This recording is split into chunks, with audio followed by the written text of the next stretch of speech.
ನಮಸ್ಕಾರ. ಇದು 1993 ಜನವರಿ ಇಸ್ವಿಯಲ್ಲಿ ಪ್ರಕಟ ಆಗಿರುವಂಥ ಒಂದು ಕತೆ ಹೆಸರು ಚುರುಕುಮತಿಯ ಹುಡುಗಿ. ಇದು ದಶಕಗಳ ಆಚೆಗಿನ ಚಂದಾ ಮೊಹಮ್ಮದ್ ಕತೆ ಅಂತ ಕೊಟ್ಟಿದ್ದಾರೆ ಅಷ್ಟೇ. ಬರೆದವ್ರ ಹೆಸರನ್ನು ಅವ್ರು ಹೇಳಿಲ್ಲ. ಅಂದರೆ ಚೆನ್ನಾಗಿರೋ ಕತೆಗಳನ್ನು ಆವಾಗವಾಗ ಮರುಪ್ರಕಟಣೆ ಮಾಡ್ತಾ ಇರ್ತಾರೆ ಅಂತ ಕಾಣುತ್ತೆ ಇದರರ್ಥ. ಒಂದು ಕಾಲದಲ್ಲಿ ವಜ್ರದತ್ತ ಅಂತ ಒಬ್ಬ ರಾಜ ಇರ್ತಾನೆ. ಅವನು ಪ್ರಜೆಗಳನ್ನೆಲ್ಲ ಚೆನ್ನಾಗಿ ನೋಡ್ಕೊಳ್ತಾ ಇರ್ತಾನೆ. ಯೋಗಕ್ಷೇಮ ಎಲ್ಲ ಚೆನ್ನಾಗಿರುತ್ತೆ. ಪ್ರಜಾರಾಜ್ಯಕವಾಗಿ ಪರಿಪಾಲನೆ ಮಾಡ್ತಾ ಇರ್ತಾನೆ. ಮಂತ್ರಿ ಸೂಕ್ಷ್ಮ ಬುದ್ಧಿ ಅಂತ ಅವನಿಗೊಬ್ಬ ಮಂತ್ರಿ ಇರ್ತಾನೆ. ಅವರಿಬ್ಬರು ಮಾರುವೇಷ ಹಾಕ್ಕೊಂಡು ರಾಜ್ಯದೊಳಗೆಲ್ಲ ತಿರುಗಾಡಿ ಪರಿಸ್ಥಿತಿ ಏನು ಅನ್ನೋದನ್ನೆಲ್ಲ ಅವರೇ ಕಂಡುಹಿಡ್ಕೊಂಡು ಸುಭಿಕ್ಷವಾಗಿ ರಾಜ್ಯಭಾರ ಮಾಡಿಕೊಂಡು ಇರ್ತಾನೆ. ಹಾಗೊಂದು ದಿವಸ ರಾಜ ಮಂತ್ರಿ ಇಬ್ಬರೂ ವರ್ತಕರ ಹಾಗೆ ವೇಷ ಬದಲಾಯಿಸ್ಕೊಂಡು ನಡ್ಕೊಂಡು ಹೋಗ್ತಾ ಇರ್ತಾರೆ.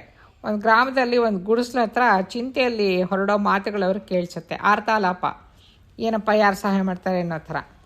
ಇವರು ಹೋಗಿ ಕೇಳಿಸ್ಕೊತಾರೆ. ಏನು ಮಾಡಬೇಕೋ ನನಗೇನೂ ಗೊತ್ತಾಗೋದಿಲ್ಲ, ನಿಮ್ಮ ಅಮ್ಮನನ್ನು ಭಗವಂತನೇ ಕಾಪಾಡಬೇಕು, ನಾನೇನು ಮಾಡಲಿ ಅಂತ ಯಾರೋ ಒಬ್ಬ ಮಧ್ಯವಯಸ್ಕ ಗುಡಿಸ್ನಲ್ಲಿ ಹೇಳ್ಕೊತಾ ಇರ್ತಾನೆ. ಆ ಮಾತು ಕೇಳಿ ರಾಜನಿಗೆ ಕನಿಕರ ಹುಟ್ಟುತ್ತೆ. ಅವ್ನು ಗುಡಿಸಲು ಬಾಗಿಲ ಹತ್ರ ಹೋಗ್ಬಿಟ್ಟು ದ್ವಾರದ ಮೂಲಕ ಬಾಗಿಲಿಂದ ನೋಡ್ತಾನೆ ಏನು ಸಮಾಚಾರ ಅಂತ. ಒಳಗಡೆ ಒಂದು ಕಿರಿ ಜಗಲಿ ಮೇಲೆ ತಲೆ ಕೈ ಇಟ್ಕೊಂಡು ಒಬ್ಬ ಮನುಷ್ಯ, ಆ ಮನೆ ಯಜಮಾನ ಕೂತಿರ್ತಾನೆ. ಕಂಬವನ್ನು ಹೊರ್ಕೊಂಡು ನಿಂತ್ಕೊಂಡು ಅವನ ಮಗಳು ನಿಂತ್ಕೊಂಡಿರ್ತಾಳೆ, ಅಳ್ತಾ ಇರ್ತಾಳೆ. ಪಕ್ಕದಲ್ಲಿ ಚಾಪೆ ಮೇಲೆ ಅವರಮ್ಮ ನರಳ್ತಾ ಮಲ್ಕೊಂಡಿರ್ತಾಳೆ. ಯಾರೋ ಹೊಸಬರು ಜಗಲಿಯಲ್ಲಿ ಬಂದಿರೋದು ನೋಡಿಬಿಟ್ಟು ರೈತ ಜಗಲಿಯಿಂದ ಇಳಿದು ಬಂದು ಆ ಕಡೆಗೆ ಅವ್ನು ನೋಡ್ತಾನೆ. ನಿನಗೆ ಬಂದ ಕಷ್ಟ ಏನಪ್ಪ, ಸಾಧ್ಯವಾದರೆ ನಿಂಗೆ ಸಹಾಯ ಮಾಡ್ತೀವಿ ಅಂತ ಮಾರುವೇಷದಲ್ಲಿದ್ದ ರಾಜ ಹೇಳ್ತಾನೆ. ಮಂತ್ರಿ ಸಹ ಹೌದು ಅಂತ ತಲೆಯಲ್ಲಾಡಿಸ್ತಾನೆ.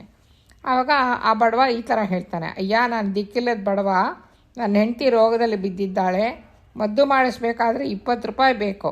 ಯಾರಾದರೂ ಧರ್ಮಾತ್ಮರು ಕೈ ಸಾಲ ಕೊಟ್ಟರೆ 1 ತಿಂಗಳೊಳಗೆ ಅದನ್ನು ನಾನು ವಾಪಸ್ ಕೊಟ್ಬಿಡ್ತೀನಿ. ಆದರೆ ಯಾರೂ ಕೊಡೋರಿಲ್ಲ. ಎಷ್ಟೋ ಜನನ ಕೇಳಿದೆ, ಮಾರುವಂಥದ್ದು ಅಡವಿಡುವಂಥದ್ದು ಏನಾದ್ರು ಇದ್ದರೆ ಅವಾಗ ಕೊಡ್ತೀನಿ ಅಂತ ಮಾತಾಡ್ತಾರೆ.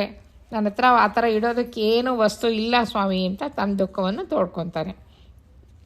ನಿನಗೆ ಬೇಕಾದ 20 ರೂಪಾಯಿ ನಾನು ಕೊಡ್ತೀನಿ, 1 ತಿಂಗಳೊಳಗೆ ಹಿಂದೆ ಕೊಟ್ಟು ತೀರಿಸ್ತೀನಿ ಅಂತೀಯಲ್ಲ, ಅದು ಹೇಗಪ್ಪ ಕೊಟ್ಟು ತೀರಿಸ್ತೀಯಾ ಅಂತ ರಾಜ ಪ್ರಶ್ನೆ ಕೇಳ್ತಾನೆ. ಕೂಲಿ ಕೆಲಸ ಮಾಡಿ ಸಂಪಾದಿಸೋದ್ರಿಂದ ಹೇಗೋ ಸ್ವಲ್ಪ ಉಳಿಸಿ ಕೊಟ್ಬಿಡ್ತೀನಿ ಸ್ವಾಮಿ ಅಂತ ರೈತ ಹೇಳ್ತಾನೆ. ಸರಿ 20 ರೂಪಾಯಿ ತಗೋ ಅಂತ ರಾಜ ಹೇಳ್ತಾನೆ. ಮಂತ್ರಿಗೆ ಸನ್ನೆ ಮಾಡಿದ ತಕ್ಷಣ ಮಂತ್ರಿ ತನ್ನ ಹತ್ತಿರ ಚೀಲದಿಂದ 20 ರೂಪಾಯಿ ತೆಗೆದು ಎಣಿಸಿ ಅವನಿಗೆ ಕೊಡ್ತಾನೆ.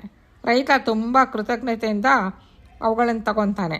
ತಾವ್ಯಾರೋ, ಎಲ್ಲಿದ್ದೀರೋ, ತಾವು ಇದಕ್ಕೆ ಎಷ್ಟು ಬಡ್ಡಿ ಕೇಳ್ತೀರೋ ತಿಳಿಸಿ ಸ್ವಾಮಿ ಅಂತ ಕೈ ಮುಕ್ಕೊಂಡು ಕೇಳ್ತಾನೆ.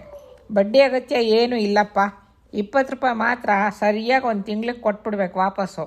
ಈ ದಿನ ಶುಕ್ಲ ಪಕ್ಷ ಚತುರ್ಥಿ. ಬರೋ ಶುಕ್ಲ ಪಕ್ಷ ಚತುರ್ಥಿ ದಿನ ಸಾಯಂಕಾಲ ಸೂರ್ಯ ಮುಳುಗೋ ಹೊತ್ತಲ್ಲಿ ನಗರದಲ್ಲಿರುವ ವಿನಾಯಕನ ಗುಡಿ ಹತ್ರ ಹಣ ತಗೊಂಡು ನೀನು ಬಂದ್ಬಿಡ್ಬೇಕಪ್ಪ, ನಾವು ನಿನಗೆ ಅಲ್ಲೇ ಸಿಗ್ತೀವಿ ಅಂತ ಮಂತ್ರಿ ರಾಜ ಇಬ್ಬರು ಅವನಿಗೆ ದುಡ್ಡು ಕೊಟ್ಬಿಟ್ಟು ವಾಪಸ್ಸು ಹೊರಟೋಗ್ತಾರೆ. ಭಗವಂತನೇ ಈ ಥರ ಮನುಷ್ಯ ರೂಪದಲ್ಲಿ ಬಂದು ನನ್ನ ಆಪತ್ತಿನಿಂದ ಪಾರು ಮಾಡ್ತಿದ್ದಾನೆ ಅಂತ ರೈತನಿಗೆ ತುಂಬ ಸಂತೋಷ ಆಗುತ್ತೆ. ಆಮೇಲೆ ಹೆಂಡತಿಗೆ ಚಿಕಿತ್ಸೆ ಮಾಡಿಸ್ತಾನೆ. ಅವಳು ಶೀಘ್ರವಾಗಿ ಗುಣಮುಖವಾಗಿ ಎಂದಿನ ಹಾಗೆ ಅವಳ ಕೆಲಸಗಳನ್ನು ಮಾಡಿಕೊಂಡು ಇರ್ತಾಳೆ. ಆದರೆ 1 ತಿಂಗಳು ಗಡುವಿನ ದಿನ ಬಂದಾಗ ಅವನಿಗೆ ಪೂರ್ತಿ 20 ರೂಪಾಯಿ ಹೊಂದಿಸೋದಕ್ಕೆ ಆಗಲ್ಲ. ಆದ್ದರಿಂದ ವಿನಾಯಕನ ಗುಡಿಗೆ ಹೋಗೋದಕ್ಕೆ ಅವನಿಗೆ ನಾಚಿಕೆ ಆಗೋಗುತ್ತೆ. ಏನು ಮಾಡೋದು, ಈ ಪೂರ್ತಿ ಹಣ ಇಲ್ಲದೇ ಇದ್ದರೆ ಹೆಂಗೆ ಹೋಗೋದು ಅಂತ ಯೋಚನೆ ಮಾಡಿಬಿಟ್ಟು ಪೂರ್ತಿ ಹಣ ಸೇರಿಸ್ಕೊಂಡು ಆಮೇಲೆ ಹೋದ್ರಾಯ್ತು ದೇವಸ್ಥಾನದ ಹತ್ರ ಅಂತ ಸುಮ್ಮನೆ ಇದ್ಬಿಡ್ತಾನೆ. ಗಡುವು ಮುಗಿದ ದಿವಸ ಮರುದಿನ ಸಾಯಂಕಾಲದಲ್ಲಿ ಅವ್ರಿಗೆ ಗುಡಿ ಹತ್ರ ನೋಡ್ತಾರೆ, ಇವನು ಬಂದಿರಲ್ವಲ್ಲ. ಅದಕ್ಕೆ ಅವರಿಬ್ಬರೂ ರಾಜ ಮಂತ್ರಿ ಇಬ್ಬರು ಮೊದಲನೇ ಹಾಗೆ ವೇಷ ಮಾಡಿಕೊಂಡು ರೈತನ ಗುಡಿಸ್ಲ ಹತ್ರನೇ ಬಂದ್ಬಿಟ್ಟು ಯಾರೊಳಗೆ ಅಂತ ಪ್ರಶ್ನೆ ಕೇಳ್ತಾರೆ. ನಾನೇ ಸ್ವಾಮಿ, ಇದೋ ಬಂದೆ ಅಂತ ರೈತನ ಮಗಳು ಬರ್ತಾಳೆ.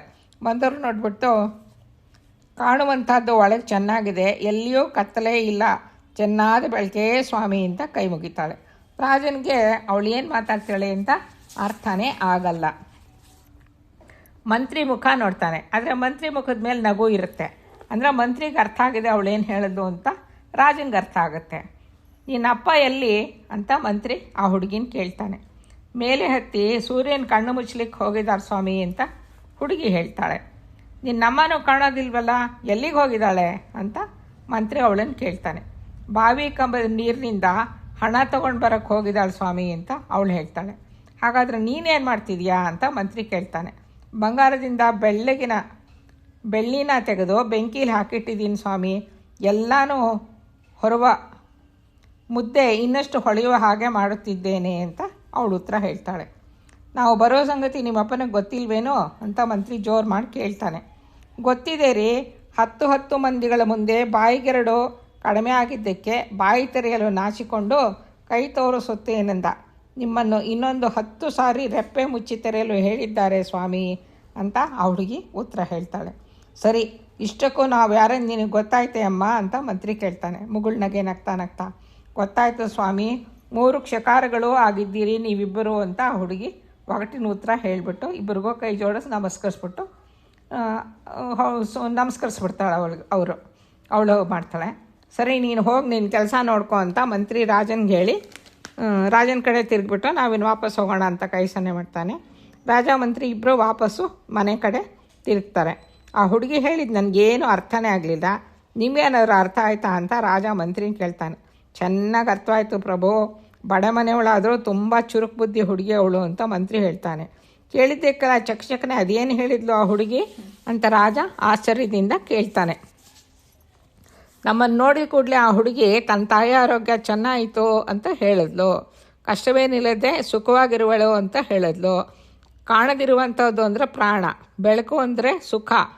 ನಿನ್ನ ತಂದೆಗೆಲ್ಲೆಂದು ಕೇಳಿದ್ದಕ್ಕೆ ಗುಡಿಸಲಿನ ಮಾಡುಗಳನ್ನು ಹೊದ್ದು ಮುಚ್ಚಲಿಕ್ಕೆ ಹೋಗಿದ್ದಾನೆ ಅಂತ ಹೇಳಿದ್ಲು. ಅದೇ ಸೂರ್ಯನ ಕಣ್ಣು ಮುಚ್ಚೋದು ಅಂದರೆ ಸೂರ್ಯನ ಬೆಳಕು ಬೀಳದೇ ಇದ್ದಂಗೆ ಗವಾಕ್ಷಿ ಮುಚ್ಚೋದು, ಅದು ಅವ್ನು ಮಾಡೋ ಕೆಲಸ ಆಗಿತ್ತು. ತಾಯಿ ಎಲ್ಲೆಂದು ಕೇಳಿದರೆ ಕಳ್ಳು ಹೊತ್ತುಕೊಂಡು ಮಾರುವುದಕ್ಕೆ ಹೋಗಿ ಕೆಲಸ ಮುಗಿಸಿ ಬರುತ್ತಾಳೆ ಅಂತ ಅವಳು ಉತ್ತರ ಹೇಳಿದ್ದು. ಬಾವಿ ಕಂಬದ ನೀರು ಅಂದರೆ ತಾಳೆ ಕಳ್ಳು, ನೀರು ಬಾವಿಯಲ್ಲಿರ್ತದೆ, ತಾಳೆ ಮರದ ಮೇಲೆ ಕೂಡ ನೀರಿರುತ್ತೆ, ಆದ್ದರಿಂದ ಅದನ್ನು ಬಾವಿ ಕಂಬ ಅನ್ನಬಹುದು. ನೀನೇನು ಮಾಡ್ತೀನಿ ಅಂತ ಕೇಳಿದ್ದಕ್ಕೆ ಭತ್ತ ಕುಟ್ಟಿ ಅಕ್ಕಿ ಮಾಡಿ ಒಲೆ ಮೇಲೆ ಇಟ್ಟಿದ್ದೀನಿ ಅಂತ ಉತ್ತರ ಹೇಳಿದ್ಲು. ಭತ್ತದ್ದು ಬಂಗಾರದ ಬಣ್ಣ, ಅಕ್ಕಿ ಬೆಳ್ಳಿ ಬಣ್ಣ ಆಗಿರುತ್ತೆ. ಆಮೇಲೆ ನೆಲವನ್ನು ಮೆದ್ದು ತೊಳೆಯುತ್ತಿದ್ದೇನೆ ಅಂತ ಹೇಳಿದ್ಲು. ಎಲ್ಲವನ್ನೂ ಹೊರುವ ಮೊದ್ದಾಗಿರುವಂದರೆ ಭೂಮಿ. ಆಮೇಲೆ ಅವಳು ನಿನ್ನ ಅಪ್ಪ ನಿನ್ನೆ ನಮ್ಮ ಹತ್ತಿರ ಏಕೆ ಬರಲಿಲ್ಲ ಎಂಬುದನ್ನು ಈ ಥರ ಹೇಳಿದ್ಲು. 20 ರೂಪಾಯಿಗಳಿಗೆ 2 ಕಡಿಮೆ ಆಯಿತು, ಅದನ್ನು ಹೇಳಲು ನಾಚಿಕಾಗೆ ಅದನ್ನು ಸೇರಿಸಿಕೊಂಡಾಗಲೇ ಬರೋಣ ಅಂತ ಅಂದ್ಕೊಂಡಿದ್ದಾನೆ. ಕೈ ತೋರಿಸುವುದೆಂದರೆ ಅದೇ. ನಮ್ಮನ್ನು 10 ಸಾರಿ ರೆಪ್ಪೆ ಮುಚ್ಚಿ ತಡೆಯಲು ಹೇಳಿದ್ದಾನೆ ಅಂದರೆ 10 ದಿನ ನಾವು ಕಾಯ್ಕೊಂಡಿರ್ಬೇಕು, ಇನ್ನು 10 ದಿನಕ್ಕೆ ದುಡ್ಡು ಕೊಡ್ತಾನೆ. ಅರ್ಥ ಆಯ್ತಾ ಸ್ವಾಮಿ ಅಂತ ನಗ್ತಾ ಮಂತ್ರಿ ಹೇಳ್ತಾನೆ. ರಾಜ ಆಲೋಚಿಸ್ಬಿಟ್ಟು, ಚೆನ್ನಾಗಿದೆ, ನಾವು ಯಾರನ್ನು ಕೇಳಿದ್ದಕ್ಕೆ ಅವಳು 3 ಕ್ಷಕಾರಗಳು ಅಂತ ಹೇಳಿದ್ಲಲ್ಲ, ಅದೇನದು ಅಂತ ಪ್ರಶ್ನೆ ಕೇಳ್ತಾನೆ. ಮಂತ್ರಿ ನಗ್ತಾ ಅದು ನಿಜ ತಾನೇ ಪ್ರಭು, ರಕ್ಷಕರು, ಶಿಕ್ಷಕರು, ಭಕ್ಷಕರು ನಾವು ತಾನೇ. ಭಕ್ಷಕರೆಂದರೆ ತೆರಿಗೆ ಸುಂಕ ಜುಲ್ಮಾನೆಗಳು ನಮ್ಮ ಹಕ್ಕಲ್ವಾ, ನಾವು ಅದನ್ನೇ ತಾನೇ ಕೆಲಸ ಮಾಡೋದು ಅಂತ ಹೇಳಿಬಿಡ್ತಾನೆ. ರಾಜ ಆ ಹುಡುಗಿ ಚುರುಕುತನನ ಮೆಚ್ಚಿಕೊಂಡು ಬುದ್ಧಿವಂತಿಕೆ ಮೆಚ್ಚಿ ಮರುದಿನ ಆ ರೈತನ ಕರೆಸಿ ದಿವಾಣಕ್ಕೆ, ನೀನು ಸಾಲ ನಿನಗೇನು ವಾಪಸ್ ಕೊಡೋದು ಬೇಡಪ್ಪ, ನಿನಗೆ ಸಾಕಷ್ಟು ಹಣ ಕೊಡ್ತೀನಿ, ನೀವೆಲ್ಲ ಸುಖವಾಗಿರಿ ಅಂತ ಹೇಳಿಬಿಟ್ಟು 1000 ಬಂಗಾರದ ನಾಣ್ಯಗಳನ್ನು ಕೊಟ್ಟು ಅವನ್ನ ಸಂತೋಷಪಡಿಸಿ ಕಳಿಸ್ತಾನೆ. ನಮಸ್ಕಾರ.